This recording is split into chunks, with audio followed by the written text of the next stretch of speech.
Hello, everyone. My name is Asaf. I work for the Wikimedia Foundation. Um, and I really liked the previous presentation. I agree with most of what was said. AI is useful, promising, uh, developing still, etc. But I'm here to rain on this parade a little and to talk about how there is an urgent need to defend our wikis, not from AI, but from weaponized generative AI. That I feel all of us, need to think about defending ourselves from. And I feel that we aren't enough, and not at the foundation and not in the communities. So I'm going to try to convince you to worry. Um, and I always like to use local examples wherever we are. So we're in Turkey. So I will ask you to think with me about this Wikipedia article about an Ottoman philosopher named, I hope I don't mispronounce it too badly, Ekmel Çelebi. Ekmel Çelebi, 1815 to 1878, was an Ottoman Turkish philosopher, theologian, and writer. He's best known for his attempts to reconcile Islamic thought with European Enlightenment philosophy and his critiques of Ottoman political structures. That's the lead, that's the opening. And then there's, of course, a section about early life. He received traditional Islamic education, studied the Quran, etc. Then he became interested in Western philosophy, learned French. And that leads to his major works and ideas. His most influential work was Reconciliation of Faiths and Reason, İman ve Aklın Uzlaşması, I think, published in 1850. In this treatise, he argued that the core tenets of Islam were compatible with rationalism and scientific inquiry. Then he had another book, Reflections on Ottoman Governance. This looks complicated. Osmanlı yönetimi üzerine düşünceler. I'm working on my honorary Turkish citizenship. And so he argued for constitutional limits on the Sultan's power. Then he had another book. I'm going to skip that. And in later life, he drew some criticism because of being perceived as a threat to Islam, etc., etc. And it ends with a bibliography that, of course, cites his own works, number 3 to 5, as well as some books by Turkish scholars and some books by Western scholars in London, etc. Pretty good, right? That's a fairly solid article. Just one problem.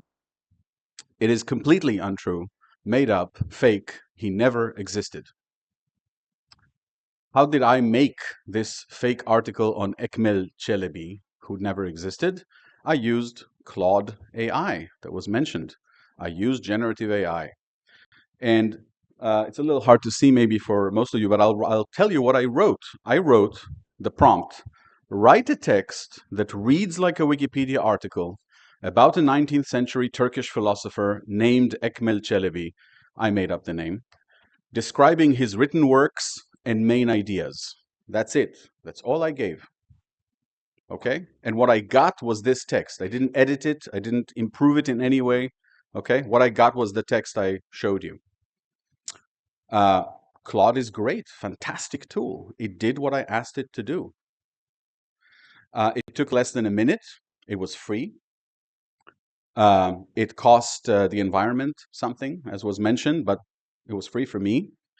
And I could create thousands of texts like it. Super impressive, plausible sounding texts for someone like me who doesn't know much about Ottoman philosophers.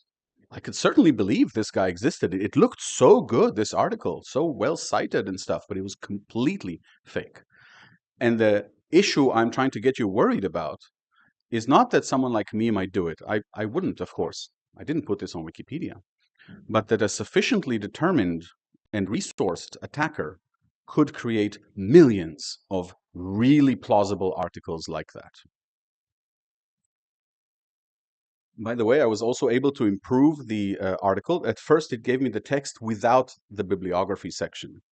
And I felt that, I mean, in a room full of Wikipedians, some of you will instinctively go, where are the sources, right? So I told it, this is the second prompt. Could you add a fictional bibliography of ostensible sources for this article about Ekmel Çelebi? And Claude is amazing. It said, certainly, here's a fictional, by the way, it doesn't claim it's true, here's a fictional bibliography of ostensible sources. And it even tells me, it's super nice. It says, I've created a bibliography for the article. It includes a mix of supposed primary sources, Çelebi's own works, and secondary sources, books and articles about him. It is designed to look, this is Claude speaking to me, yes? It is designed to look realistic by including a mix of Turkish and English language sources, a range of publication dates, both books and journal articles. Claude knew to do that. Okay, I just said make a bibliography of ostensible sources, right? Claude figured out that to look good, you have to have both books and journals, both Turkish sources and English sources. Fantastic. And again, that's what I asked it to do. But that means that Claude, in the wrong hands, is a really powerful weapon.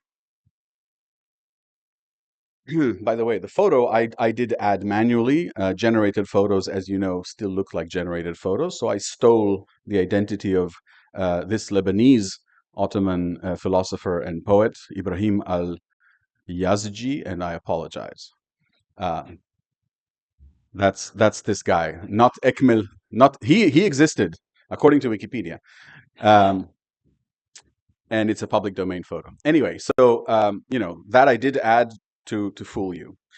But again, it was super easy. I can make thousands of these, and a serious attacker, like a country, for example, could make millions of these.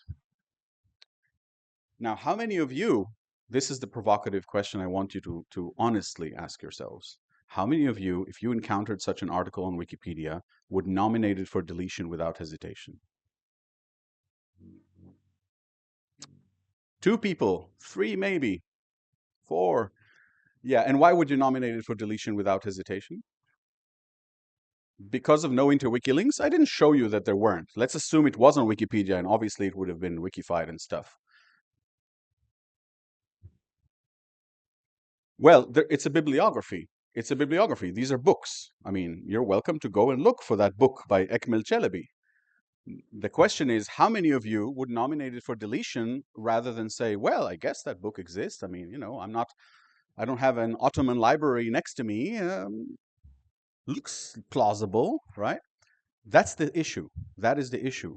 You have to either, be someone who goes, wait, what? I've never heard of this Ottoman scholar and I know them all. Or, be ready to look up whether these books exist, whether these sources exist, and even further, whether they say what the article says that they say. Now, how many of you use generative AI at all for any purpose? Yeah, pretty much the majority of the room. Great. I use it too. I use it in programming. I use Copilot to help programming. It's great. It's great because the mistakes that it makes, I, as a competent programmer, can fix. And I know when it gives me something useful and when it doesn't. When it gives me something useful, it saves time. When it doesn't, I throw it away. So great. Generative AI is useful. It helps people. It helps me. I'm not a Luddite. I'm not trying to convince you this technology is evil, burn it. But I am pointing out that there is a vector of attack here that we are poorly situated to defend against. So yeah, my goal is to get you thinking about these challenges, which I claim are already at our doorstep. This is something I did yesterday, so this is something anyone could do today to your wiki, in your language, by the way. And if in your language Claude doesn't generate very good text yet, that, as Natalia said, is just a matter of time. So in a year, in 2 years, it will generate perfect Slovenian as well. Yes, possibly. So are these threats new? My psychic powers, did you know I was psychic?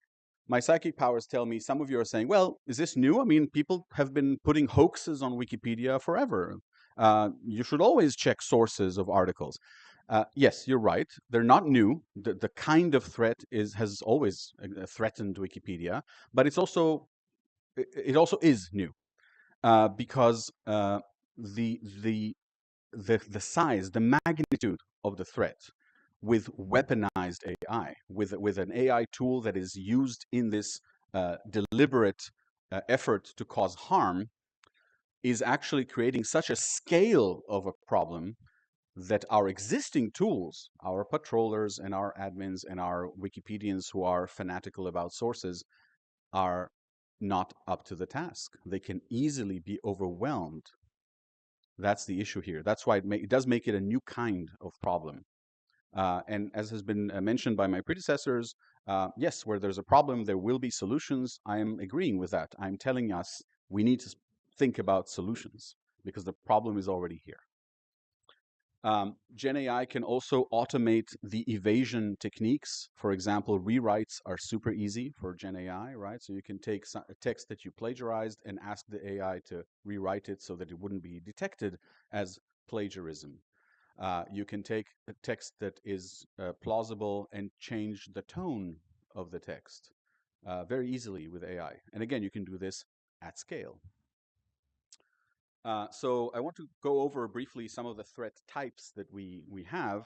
We have the simplest one actually is the one I showed, like a complete hoax, right? The generated text about Ekmel Çelebi is completely worthless. It's false. It could be put on Wikipedia and cause damage because some people would be led to believe that there was such a scholar, etc. But that's actually not the most damaging attack. That's not the most damaging use.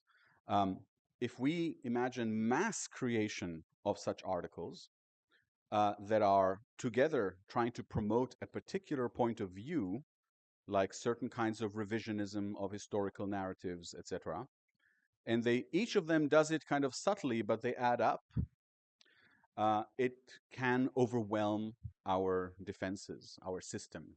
And by the way, even before Gen AI, it was my opinion that it's kind of an inexplicable miracle that our wikis manage to somehow patrol enough, to somehow control quality enough, right? I mean, I know how it works. I patrol myself, and still I'm amazed that we kind of manage. We kind of keep a reasonable level of quality. And of course, like all Wikipedians, I can tell you horror stories about amazing mistakes that have lasted for years and then I fixed them or someone else fixed them. Yes, that happens too. But broadly, we have been able, like the patrolling systems and the auto moderators and all of that has somehow been able to keep us afloat. I'm saying this brave new world is posing a new kind of danger. And overwhelming our patrolling is one risk, and another is just to create chaos and reputational risk for Wikipedia to discredit it. And we know there are some actors, including state actors, Russia, that are trying to create an alternative to the credibility of Wikipedia. They're actively trying to discredit Wikipedia in order to be able to push their preferred version of facts.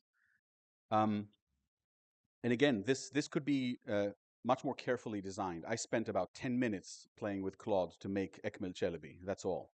But again, a sufficiently determined attacker could really design a series of narrative shifts gradually in a bunch of articles, and some of them may get reverted, but if you do it on 1,000 articles, then 800 of them won't get reverted. And then you still have 800 articles with a revised tone, with the insertion of a particular false historical fact, etc., etc. These articles, these mass articles, could also be interlinked and mutually supporting, so that if a random Wikipedian does challenge the narrative in one article that I have manipulated, I could show up, or I could even automatically show up and say, well, but that's what it says on this article, and this article, and this article, and this article as well, which is, by the way, the kind of argument that is frequently made on wikis. Maybe shouldn't be, right? It should always go back to the sources, right? But in fact, I at least know from my wiki life that people often say, well, but that's what this article says, and that one, and that one, and that one, so this one, it's okay that this one says it too. Usually when arguing about framing or tone rather than, I don't know, the year of death of someone. That's easier to settle. But whether something could be framed in this way or not, whether this country started the aggression or that, these kinds of things can indeed be resolved, at least on some wikis, by popular opinion or by popular, I don't know, by the incidence of that fact in other articles. And so that's a vulnerability here, because we can manipulate those articles and create the illusion of credibility through these cross references. And again, we can do this on talk pages as well. We can have all kinds of automated contributions to the conversation. Now, it is hard to have a real Turing complete conversation on a talk page with a Wikipedian and actually get them to change their mind, like with multiple back and forths. But we don't need to do that. We can have our AI bots and fake accounts just sow enough dissent and enough noise in discussions, make outlandish claims. There are, American presidential candidates that take this strategy, and just say a whole bunch of nonsense that drowns out the sensible arguments and exhausts people. And again, that this is something we know. In wikis, some arguments are resolved by exhaustion, right? And the party with more time to waste wins. That's a weakness of wikis. It shouldn't be that way, but it is. So again, these are all things that are easy to do with current technology. I'm not even talking about what would be available in 6 months or 2 years. A further level of danger is that this same generative AI can be used to manufacture fake websites outside the wiki. Again, en masse, promoting the same things that I want to later cite falsely on Wikipedia. And with a little effort, again, this is more than, a bored teenager would do in an afternoon, I agree. But a sufficiently determined attacker could set up a whole ecosystem of plausible looking but somewhat obscure fake sites.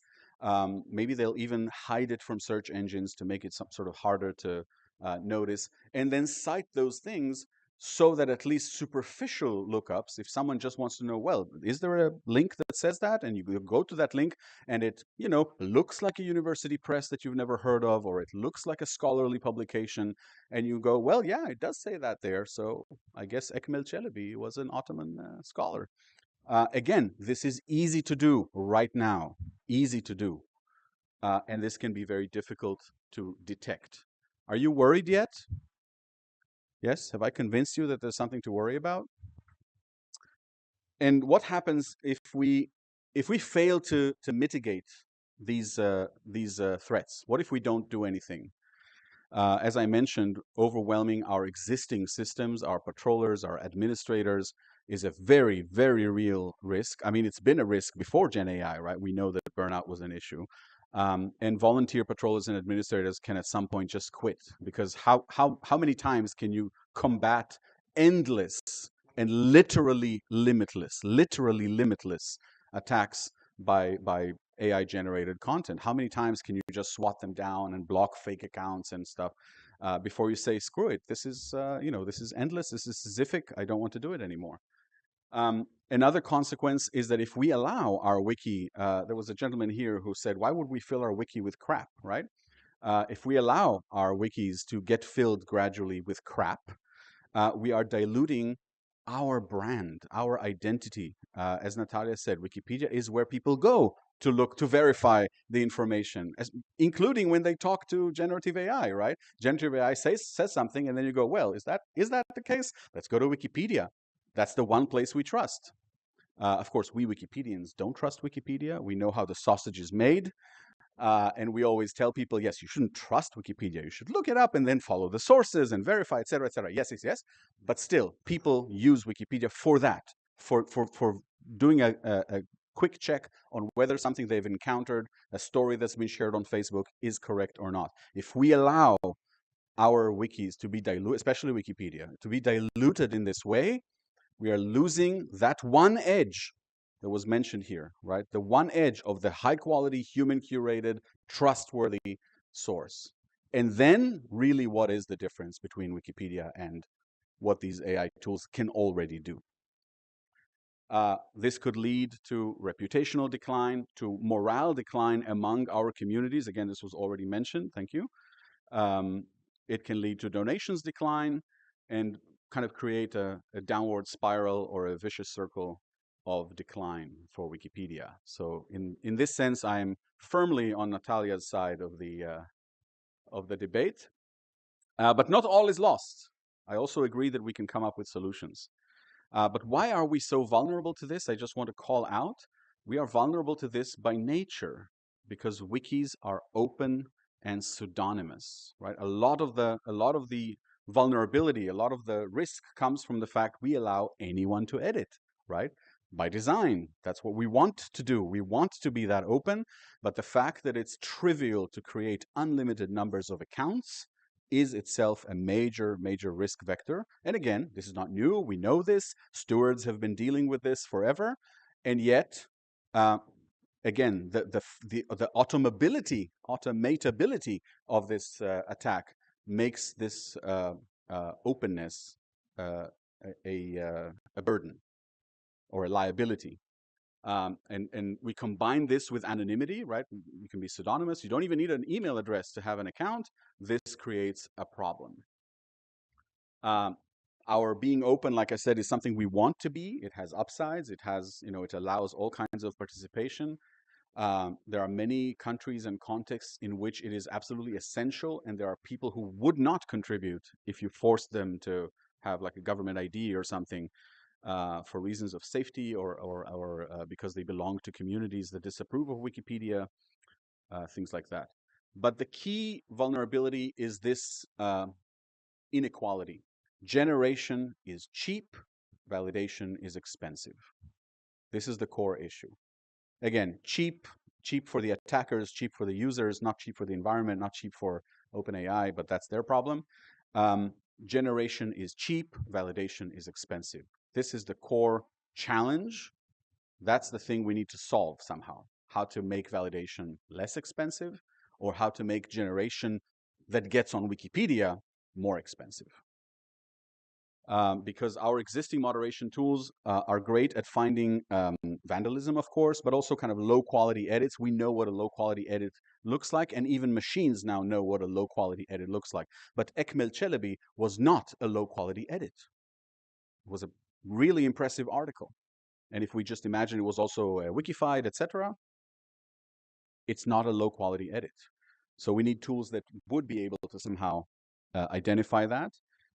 And just, again, the sheer amount is the issue. If we generate a huge enough backlog of material to be patrolled and tested, even if we are able to patrol it at 99.9% accuracy, which we're not, but let's imagine, even if we are able to do that, the sheer size of the backlog does statistically increase the chances of things slipping through the cracks and increases the chance of burnout and losing volunteers, which of course will only make things worse in terms of our moderation effectiveness. So my goal, like I said, was to get you worried and get you thinking. And in the final couple of minutes, I just want to sketch out some ideas for defense strategies. None of them are really great ideas. The great ideas are yet to come, but it's something to sort of get the juices going, maybe. So some possible strategies are, well, first of all, fight fire with fire, right? They use AI, we should use AI, and we are already, right? So we need to develop sophisticated AI tools that could detect other AI uses. And again, there's a lot of research going on right now about how can AI detect AI, and conversely, how can AI evade being detected as AI. So there's a cat and mouse game being played out right now. Wikipedia should be part of it, I guess. We need to improve our patrolling so that it is AI assisted. Again, we already have that. We already have all kinds of machine assisted patrolling. We need to do that at scale and much better. And we need to have convenient and low friction ways for humans to undo AI patrolling actions. Yes, and to minimize frustration for our human moderators. And we still need to crack, I think, the optimal distribution or combination of human and machine work, which we haven't yet. We do a lot of work by machines, and we have, Huggle and Twinkle and all these things. We're not there yet, I think, in terms of really an optimal cyborg man-machine combination to combat this. And like I said, there's other solutions we need to think about. Incidentally, I'm really warmly recommending this linked article. I will be sharing my slides on the Telegram channel, so you will be able to click this link, called Designing for Evil by Brandon Harris, used to be a senior UX designer at the foundation. And he wrote a really thoughtful article about how when you design a system, any system, you need to also think about evil, about the people who will try to break it, to cause harm, to do damage. And you know, usually you make like little personas about this person wants to get their shopping done and whatever. You should also think about the person who is a troll, the person who's trying to break the system, to dox people, whatever. Really, really good article to read on this topic. But also, so this was about like technology, right? How do we get better at technology? But I also want to at least provoke you by suggesting some policy and governance changes that we may come to need to reduce our openness. Because like I said, it is one of our major vulnerability vectors. Maybe we need reputation systems. Of course, we already have reputation already plays a role in Wikipedia, but reputation systems, right? Not just informal reputations. Maybe we need to deny article creation to users who do not meet certain criteria, such as having had their past work scrutinized by whatever, trusted patrollers and verified to be creating good content. Maybe we should even limit the main space entirely and requiring accounts to kind of earn the right to edit main space. Again, this has tremendous costs. I'm sure you realize, right? The casual typo corrector user who doesn't have an account and doesn't have anything but clicks edit and makes a typo correction will not be able to do that. I'm not suggesting this lightly. I'm calling out that it may come to that. I don't know. And we may even need to sort of increase our reliance on real world and in-person verification or acquaintance. Again, comes with a whole world of problems. There's a concept called web of trust that has been broken a few years ago after many people were exchanging keys, PGP keys in parties and stuff, and then the algorithm was broken. I'm literally just saying we are going to probably need to do some combination of these technological steps and policy steps if and when such attacks, like I described, begin coming our way. Again, none of these are great. There is no silver bullet. We will need to experiment. We will need to evolve our defenses. And if we begin implementing some of these defenses, of course, transparency about them will be key to getting the community to adopt them. We have to really clearly discuss why we're going to have to reduce openness or why we're going to implement these tools. The final slide is that we are in the midst of the AI revolution. As you know, the rate of innovation is still unbelievably high. And in that sense, I don't think it's time to make strategy. It's going to plateau at some point. It has to, right? I don't know if it'll plateau in a month or in 6 months or in 2 years, but it's going to reach some state of the art and plateau, and that would be the moment to strategize. Until then, I think we should develop tactics. I think we should begin to incrementally improve our defenses to combat weaponized AI attacks on Wikipedia's credibility. We have no time for discussion, but I hope I got you thinking. Thank you very much.